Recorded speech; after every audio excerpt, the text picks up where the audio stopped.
بسم اللہ الرحمن الرحیم۔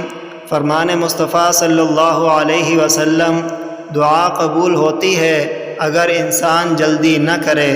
حضرت ابو ہریرہ رضی اللہ عنہ بیان کرتے ہیں، رسول اللہ صلی اللہ علیہ وسلم نے فرمایا، بندہ جب تک کسی گناہ یا قطع رحمی کے بارے میں دعا نہ کرے اس کی دعا قبول ہوتی ہے، بشرطے کہ وہ جلد بازی نہ کرے۔ عرض کیا گیا، اللہ کے رسول، جلد بازی سے کیا مراد ہے؟ آپ صلی اللہ علیہ وسلم نے فرمایا، وہ کہتا ہے میں تو بہت دعائیں کر چکا لیکن میری دعا قبول ہی نہیں ہوتی۔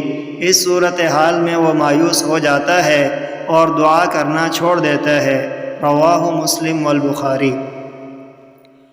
وعنہ قال قال رسول اللہ صلی اللہ علیہ وسلم، يستجاب للعبد ما لم يدع بإثم أو قطيعة رحم ما لم يستعجل. قيل يا رسول الله ما الاستعجال؟ قال يقول قد دعوت وقد دعوت فلم أر يستجاب لي فيستحسر عند ذلك ويدع الدعاء.